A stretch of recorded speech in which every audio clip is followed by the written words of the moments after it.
जी अस्सलाम वालेकुम। आज की ये वीडियो आज़रबाईजान के हवाले से होने जा रही है और आज की इस वीडियो में हम आपके साथ एक बहुत बड़ा बिग सीक्रेट शेयर करने जा रहे हैं। इस बात को समझने की कोशिश करें। बहुत से लोग ये सोचते हैं और ये जानने की ख्वाहिश रखते हैं कि हमारे साथ मिलकर एज ए टीम काम करते हुए उन्हें फ़ायदा कैसे होगा। तो आज की ये वीडियो में अगर आप कुछ टाइम लगाकर इसको समझने की कोशिश करेंगे तो आपको ये बात 100% क्लियर हो जाएगी कि अगर आप हमारे साथ हमारी इन्वेस्टमेंट टीम का हिस्सा बनते हैं तो आपको कैसे फ़ायदा होगा और ये बिग सीक्रेट क्या है आज़रबाईजान के हवाले से। सबसे पहले तो आप ये समझें कि दो किस्म के घर होते हैं। एक हैं अपार्टमेंट्स और दूसरे हैं हाउसेस। अपार्टमेंट्स जो होते हैं ये मल्टी स्टोरी बिल्डिंग्स होती हैं, मसलन 5 मंजिला हो गई, 10 मंजिला हो गई, 15 मंजिला, 20 मंजिला। तो ये जो अपार्टमेंट्स हैं आज़रबाईजान में, जितने भी अपार्टमेंट्स हैं इनका रजिस्ट्री इंतकाल या ट्रांसफ़र डीड या टाइटल डीड होती है। 80% बिल्डिंग्स जो है उनके डॉक्यूमेंट्स रजिस्ट्री इंतकाल होता है। लेकिन जो घर हैं जिसे हम हाउसेस कहते हैं पूरे आज़रबाईजान में 10%, मैंने कहा पूरे आज़रबाईजान में सिर्फ 10% घरों की रजिस्ट्री इंतकाल होती है। ये एक बिग सीक्रेट है। अब इस बात को समझें कि 4 किस्म के डॉक्यूमेंट्स होते हैं प्रॉपर्टी के आज़रबाईजान में। मैंने कहा 4 किस्म के। यहाँ से बात शुरू होती है कि आप अगर इस बारीकी को समझ जाते हैं तो उसके बाद आपको ये पॉइंट क्लियर हो जाएगा कि अगर आप एज ए फॉरेनर काम करते हैं तो आपको क्या बेनिफिट मिलेगा, लेकिन अगर आप हमारी टीम को ज्वाइन करके काम करते हैं तो आपका क्या फ़ायदा होगा। माज़ूर। सबसे पहले तो इस बात को समझें कि जब आज़रबाईजान आज़ाद हुआ तो जितनी भी आज़रबाईजान की लैंड थी ये गवर्नमेंट की ज़मीन कहलाई गई। अब इन्होंने कानून बनाया क्योंकि उस वक्त लोगों के पास घरों की शॉर्टेज थी।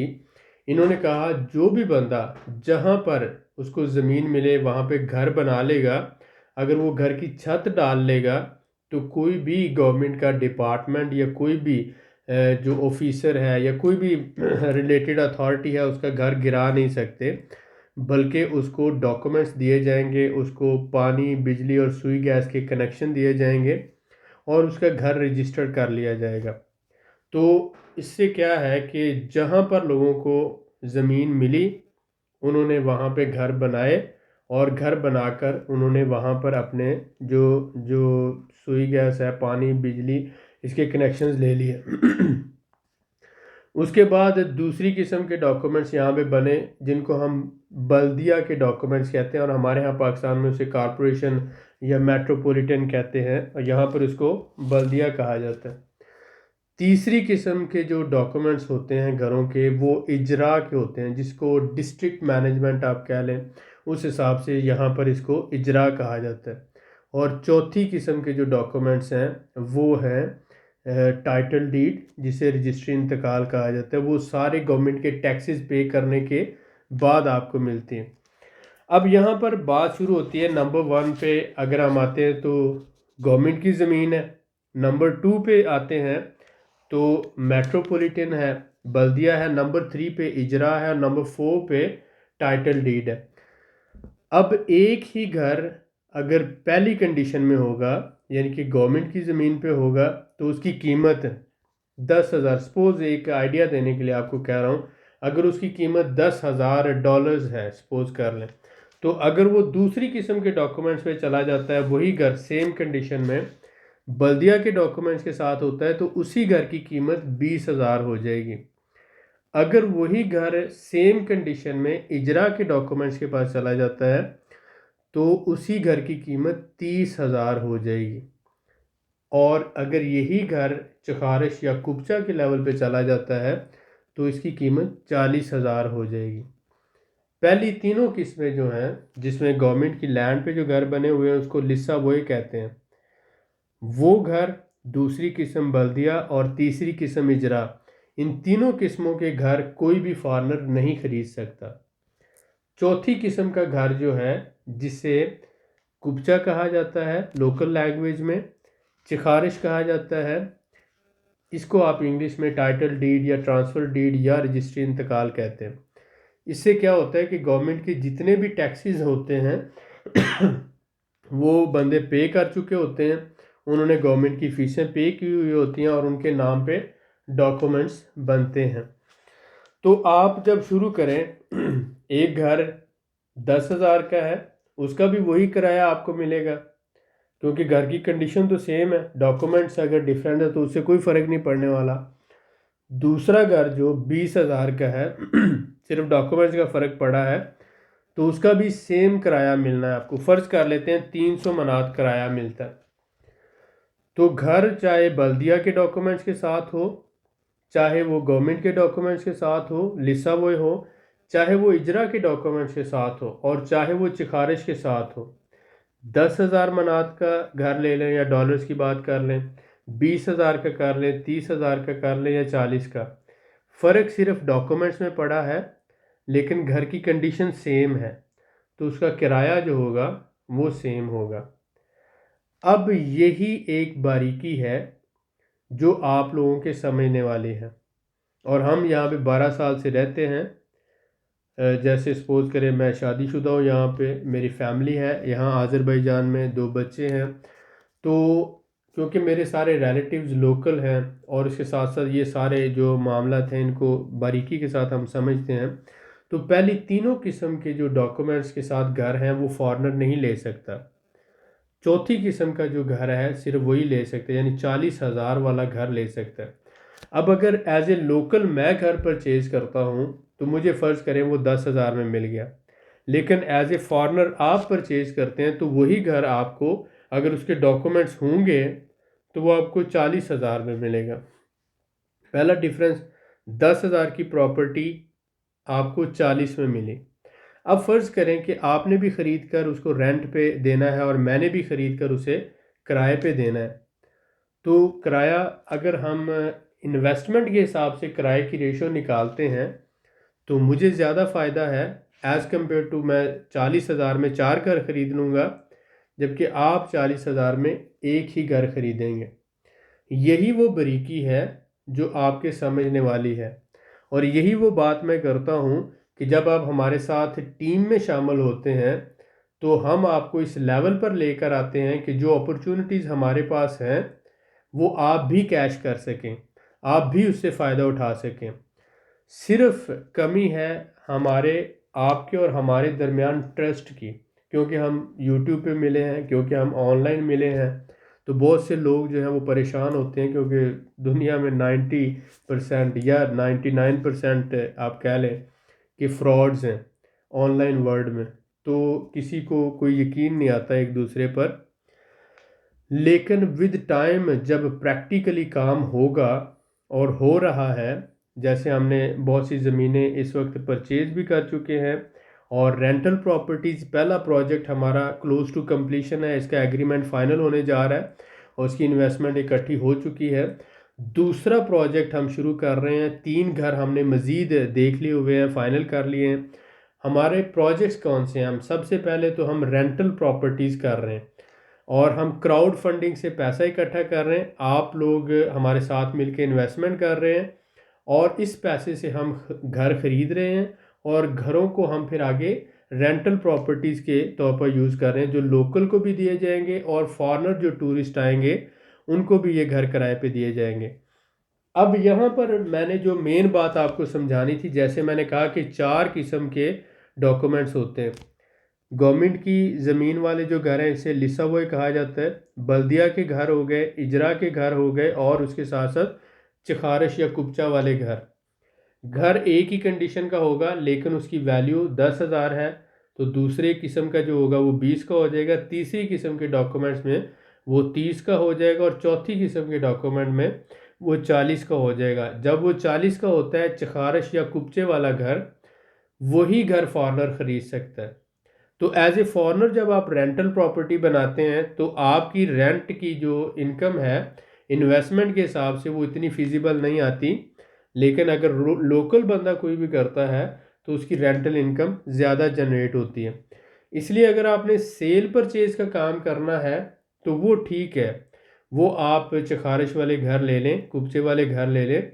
लेकिन अगर आपने रेंटल प्रॉपर्टीज़ का काम करना है लोकल के लिए या टूरिस्ट के लिए, तो ये जो पहली दो किस्म के घर हैं इन्हें हमें टारगेट करने की ज़रूरत होती है।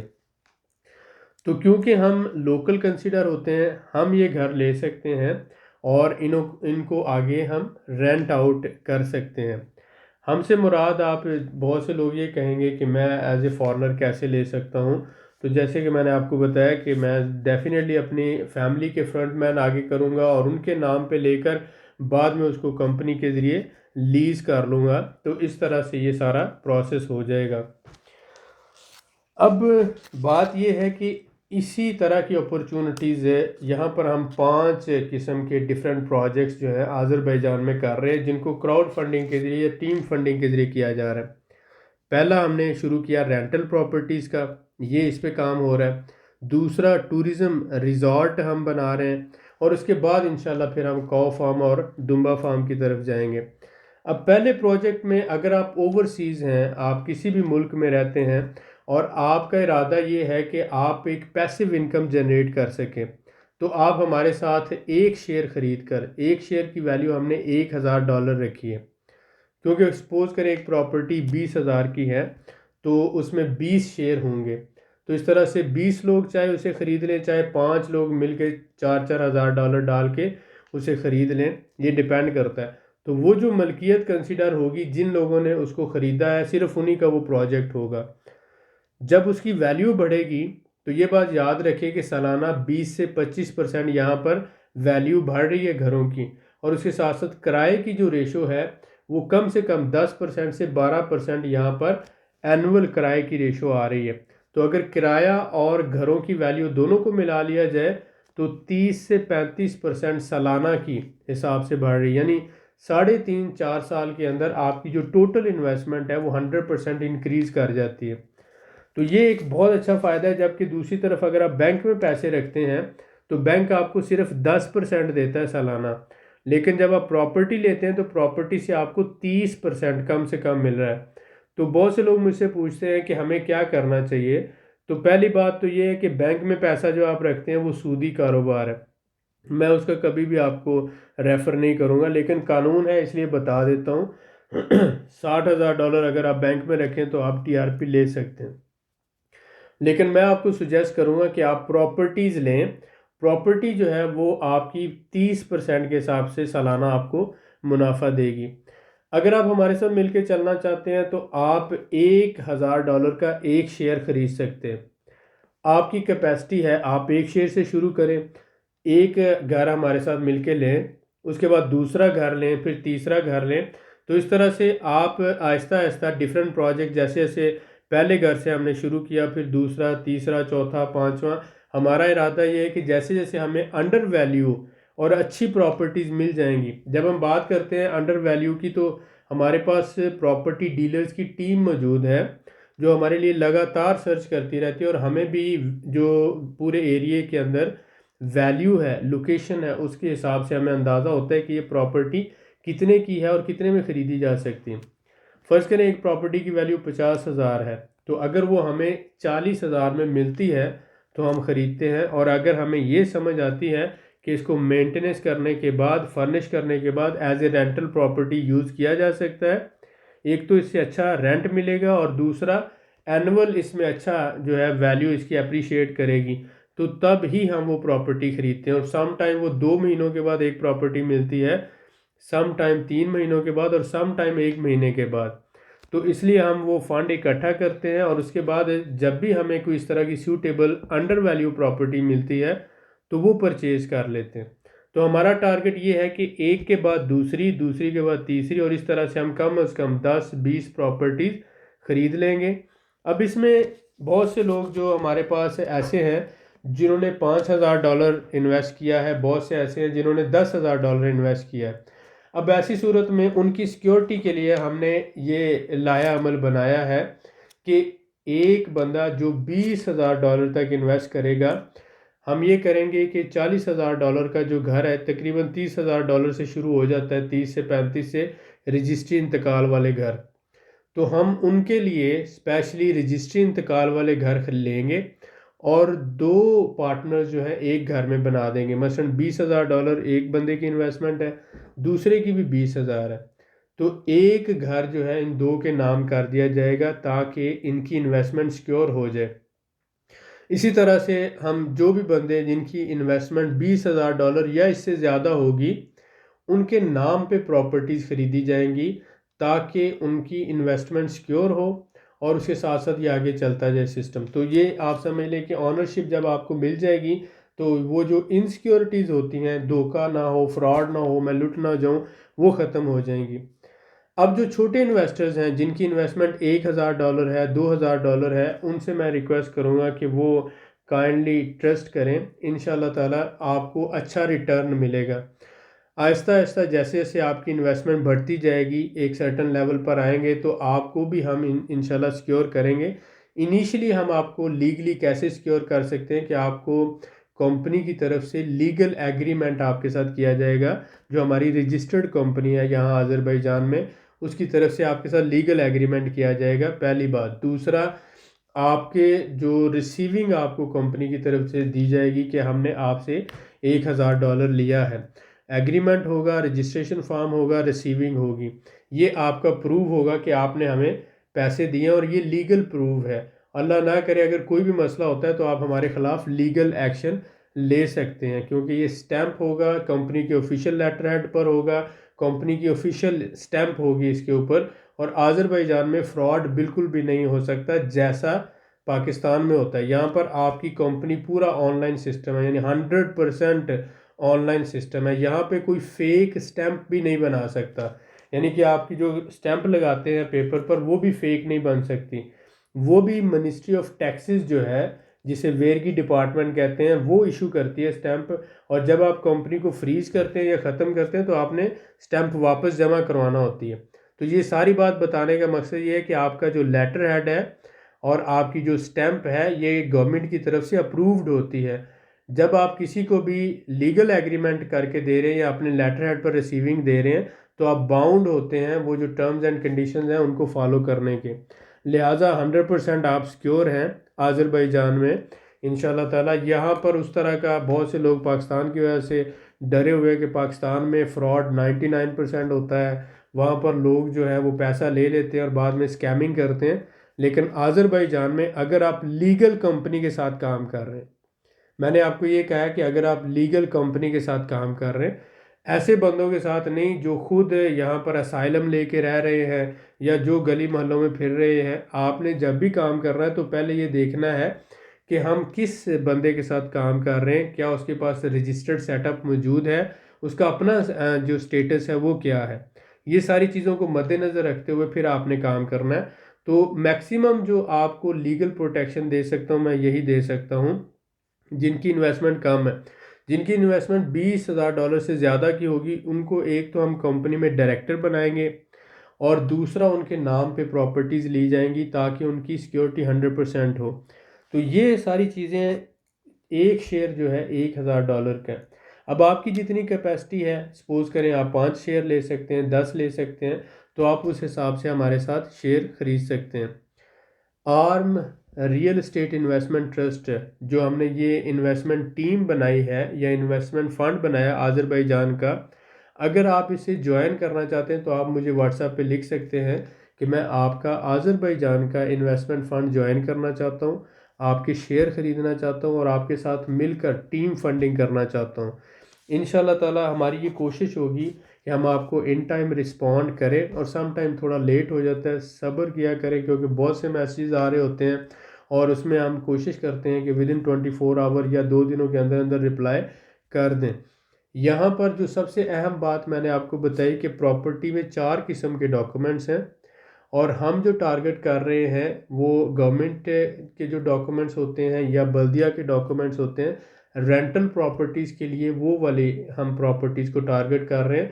और जो ब्रोकरेज है जो हमने बेच के ख़रीदनी है, ख़रीद के सॉरी बेचनी है, उन प्रॉपर्टीज़ को हम लेते हैं जो पुरानी प्रॉपर्टीज़ होती हैं उनको मेंटेन किया जाता है और उसके बाद उसको फर्निश किया जाता है। तो इसी तरह से ये सारा प्रोसेस चलता है। तो ब्रोकरेज के लिए यानी कि सेल परचेज के लिए डिफरेंट प्रॉपर्टीज़ हैं, रेंटल पर्पस के लिए डिफरेंट प्रॉपर्टीज़ हैं। तो जब आप हमारी टीम ज्वाइन करेंगे तो इंशाल्लाह ताला हमारी ये कोशिश होगी कि जो हमारा यहाँ का एक्सपीरियंस है वो आपके साथ शेयर किया जाए और फर्दर हमारी आपके साथ ऑनलाइन डिस्कशन होगी।